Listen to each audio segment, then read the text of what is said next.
今日想講邊一套拳咧？係，我今日咧就想講下本門一套咧，就嗰個層次比較高嘅套路，可以講話係極高嘅套路，係傅老師咧係好中意嘅八卦龍形掌。我好肯定咁講咧，呢一套拳咧係由武當祖師張三豐真人嘅再傳弟子宋唯一道士啊，佢咧就係傳俾傅老師嘅。因為我點解咁講咧？因為呢一套嘅龍形掌咧，根本就係太極閃電掌裏邊嘅尾嗰一段。我好記得清楚，喺幾十年前咧，阿孫師傅咧就係得到當時廣東省領導嘅習仲勳先生，佢咧就邀請孫師傅翻去中國觀光。當時孫師傅翻咗嚟香港之後咧，佢就對我講啊，佢喺北京咧就見到八卦門前輩李子明老先生同埋李天琪師傅。咁孫師傅話咧，佢咧就係玩咗一套龍形掌俾阿李老先生睇。其後咧，阿李老就話啦，佢話咧現時喺國內練八卦掌嘅人咧嘅門人啊，佢咧就通通都係單式咁嚟走八卦步嘅啫。咁而同孫師傅玩嗰套嘅龍形掌咧，嗰啲招式咧咁貫穿啊，將所有嘅八卦門招式貫穿起嚟咧係好大嘅分別。所以佢咧就覺得奇怪，就即刻咧就用攝錄機，當時嘅即係拍電影嘅機，將孫師傅嗰套龍形掌咧攝錄咗，同埋咧佢咧吩咐佢一個徒弟咧就跟咗孫師傅咧就學咗呢一套龍形掌啊。師傅話呢套龍形掌咧同本門嘅陰陽八卦同埋八卦正宗拳有咩唔同？係，你啱啱提出嗰三套嘅掌咧，都係由佢哋演練嘅方程式咧，就係由第一卦玩到去第八卦，去練不同嘅勁度啊，同埋練三層嘅功夫。而龍形掌咧就係採用咗道家嘅練丹術以呢個拳入道，佢咧就練到呢個現神還虛嘅境界。咁咧即係話咧洗水同埋化勁嘅功夫，係極高層次嘅武術嘅套路嚟嘅。以八卦門嘅招式貫穿去修練，招式好靚、好活潑、好機靈，內外兼修。佢有升降之形，剛柔相濟，有身有手骨，即係啲人成日唔明手骨點解咧？手骨咧其實就係叫做縮骨。不過舊陣時啲音咧就係手骨咁樣，其實就係縮骨，即係將啲骨即係接埋嘅。咁佢咧就係嗰個身向上一騰咧，就好似龍升天咁。當嗰個身向下一伏咧，就好似青龍盤莊啊！以巧去破千斤力，係一套唔可以多得嘅修身同埋修心嘅武術套路。演練嗰陣時候咧，我哋咧就千祈唔好用勁，亦都唔好用力，我哋用意去用個腰喐嗰個腰去帶動雙手嚟到滾動，咁咧就好似天女散花咁樣。咁咧嗰個心情咧，你要好開開心心咁樣玩。你喺玩嘅過程之中咧，你會感覺得到你嗰啲口水啊係甜嘅。咁人咧就好似咧喺幅圖畫嗰度行嚟行去，成個人咧投入去個套路入邊，好似一條龍咁。佢係一幅喐緊嘅藝術精品，但係咧有一樣嘢咧，都係要堅持用八卦嘅通則去練，咁樣先至得嘅。因為點解要有佢嘅通則咧？有佢通則，我哋裏邊就有陰陽啊嘛，唔可以亂咁舞。咁師傅啊，呢套龍形掌有啲咩特別嘅地方？係演練呢一套龍形掌咧佢嘅神情神態咧要係好生猛，有氣勢，好似如龍如虎，權勢咧有抑揚頓挫。我哋用意用腰去支配動作，妙中有法，法中有妙，層層深入，先至可以練到較為高嘅層次。當佢一亮掌嘅時候咧，就好似嗰條龍伸咗個爪出嚟，嗰個腳咧就係腳踏騎龍鼓蕩步，轉走八卦圖，步行似狸貓，起落要無聲啊！多練咧會令到你裏邊嗰個氣咧就會提升啊，即係內氣會提升。提升咗你內氣嘅話咧，你就係好容易個身輕，因為你個身輕咧，你好容易就練到輕功。我哋阿馬仁洲師叔咧喺佢臨去世之前幾年就同我講過，即係話練八卦步，專練，練年齡咧可以偏離地面1寸半就所以咧就證明咧佢練過得㗎啦，係證明咧練八卦步可以練到輕功嘅。咁咧你多練咧，你嘅內氣提升咗啦，有輕功啦，咁咧你跟住咧就用呢個環樹徑去推動呢個順逆螺旋徑，咁咧你成個人咧都有晒嗰個運元勁㗎啦。呢一套拳咧，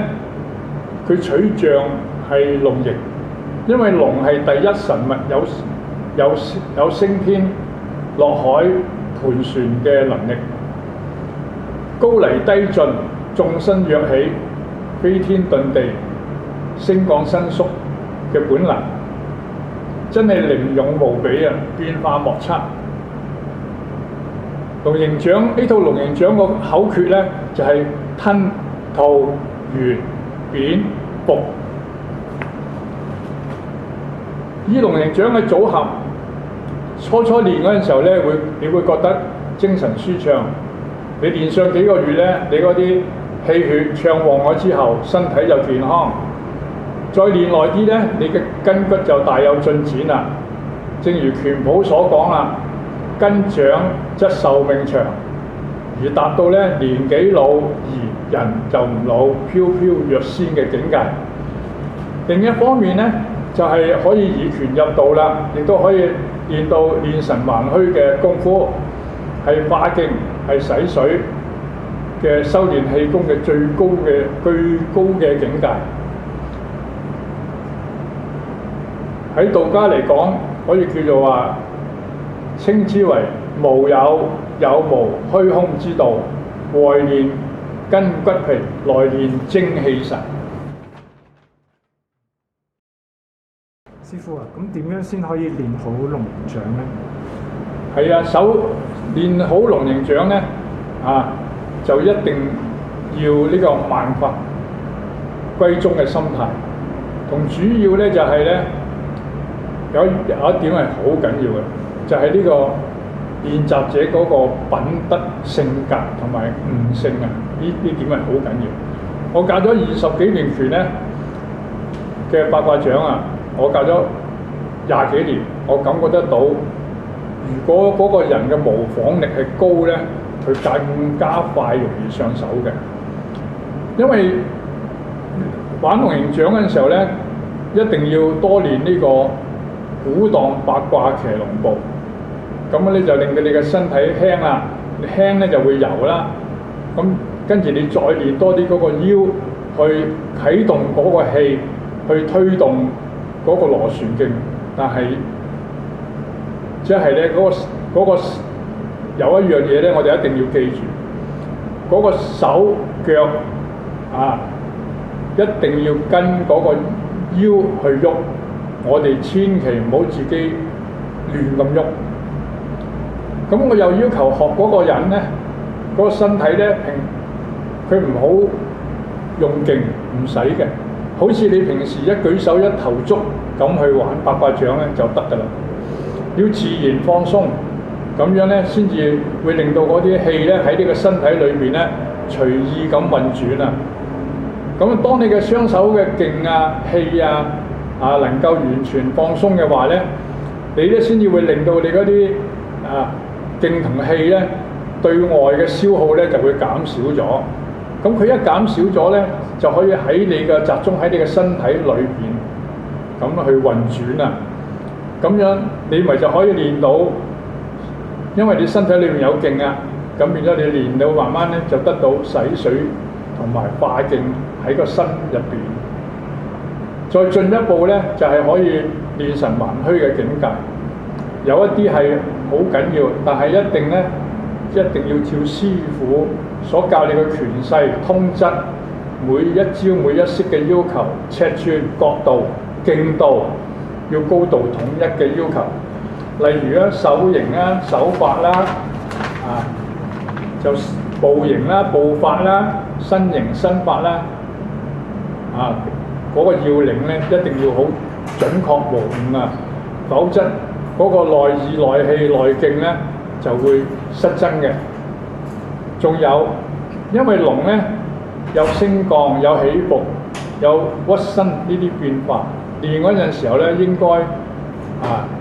喺嗰啲筋骨嗰度先練筋骨，咁咧就係練我哋嘅陰陽八卦咧就可以練到呢一樣嘢啦。跟住再去練八卦正宗，咁樣咧就可以練成咧一張一弛、一伸一屈，然後練成嗰個招式身形多變，好似一條龍咁悠然自得。嗰對眼咧就好似啲馬騮咁靈活，進一步咧就可以令到你嗰啲勁力又有柔和同埋緩慢，亦都有剛同埋好快，有輕重嘅同埋有動靜，以腰帶身，然後由身帶四肢咁嚟四方八面去咁樣滾動。你哋攻成咗之後咧，就可以行動好飄忽啦。飄忽到點咧？就好似燕子穿蓮，好似啲蝴蝶喺嗰啲柳樹嗰度飄嚟飄去，咁咧成條游龍咁，手隨意動，嗰啲招式變化咧就係好精彩。師傅啊，咁龍形掌係咪其實可以練到氣功，同埋可唔可以御敵咧？係。呢樣嘢大家都係想知道㗎。喺以前咧，好多八卦掌嘅拳家，佢都係另外專門就喺度練氣功嘅。但係傅老師認為咧，專練氣功咧，有時咧就會練傷啊。即使俾你練到，亦都唔靈活，冇大作用。所以要求啲門人咧，要按照師傅嘅指示練正確嘅招式，冇錯。自自然然咧就會練成呢個本門嘅氣功。孫寶剛師傅咧提示我話：八卦掌每一招每一式已經藏有氣功嘅身法，但係我再提醒大家，想練高層次嘅氣功，一定要得到名師嘅指導先至得。講到氣功呢樣嘢咧，講到呢度咧，我又想起一件係好開心嘅事。事緣咧，好多年前咧，我就同董樹超師兄，我嘅同門師兄，而家已經走咗㗎啦，去參加中國龍獅總會一個就職嘅宴會，就見到一位喺觀塘好有名氣嘅太極拳師傅，佢有好多徒弟㗎。當晚咧，佢咧就係出場表演呢套龍形掌啊！佢嘅龍形掌咧就係我同門嘅師兄教佢嘅。佢一起識亮掌走幾個圈咧，我就發覺到佢咧道氣落唔到丹田，氣湧上去個胸嗰度，成個面都紅晒。我咧就即刻話俾阿董師兄聽，喂，你過去提一提佢，小心會中風啊！咁啊，後嚟咧佢真係中咗2次風，走咗。所以氣功一定要得名師指點，唔好亂咁練啊！練龍形掌嘅氣功咧，必須咧就係要喺拳度同時練先至得。但係按正拳勢去練氣功，氣喺湧泉穴經過呢個腿、小腿入會陰穴，先至入丹田。經過開合伸縮嘅拳勢呼吸，令到你嘅丹田氣咧喺你嘅胸腹如翻江倒海咁波浪式旋轉到去你嘅督脈手關嘅尾閭，再而咧去到腰椎、胸椎，去到頸椎，令你嘅嗰度嘅氣咧就可以氣貼背，節節咁嚟貫穿，去到你嘅嗰個頭頂嗰度，跟住咧下游到去任脈嘅肚小腹嗰度，跟住咧就係經過胯再落去嗰個湧泉穴，呢個咧就係大周天嘅氣功功夫。如果講起以龍形掌遇唔遇到敵去，可唔可以搏擊咧？我一直都係教導自己嘅學員咧，千祈唔好主動去同人哋出擊打交，因為咧佢八卦掌嗰個勁度咧係順逆螺旋、剛柔相濟嘅，同埋一定要用得好自然，好似平時咁樣。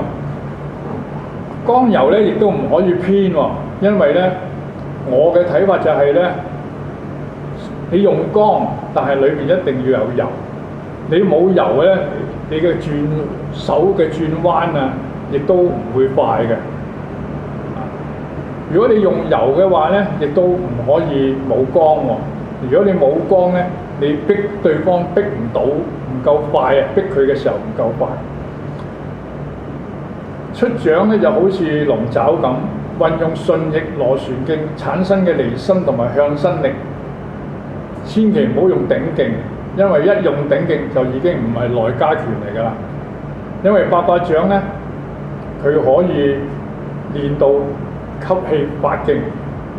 呼氣又可以發勁，閉氣亦都可以發勁嘅。龍形掌佢取勝之道咧，最厲害嘅地方就係呢個步，係八卦鼓盪步。因為對敵嗰陣時候咧，你嗰個腳不停咁樣走動，咁咧達到咧邊走邊化黏打嘅目的。因為八卦步咧係躺步嚟嘅，佢每一步咧就可以跨得好遠，進退咧又好快，每步咧都係有含有暗腿，可踢可扣，可以踩，可以內外擺，同埋可以內外扣喎。八卦掌係以步取勝，我認為咧只要唔好俾人打低咗，已經係算係上乘功夫啦。因為八卦掌咧就係好容易傷人啊，因為佢係一出手咧就去打穴位嘅。師傅啊，咁練八卦龍形掌有咩好處？係八卦龍形掌咧，就係佛道如醫嘅混合體嚟。練咗之後咧，佢強身健體，磨練你嘅意志，培養你嘅武德，可以講為係養生之寶，可以預防咧腦充血醫哮喘肺氣腫糖尿病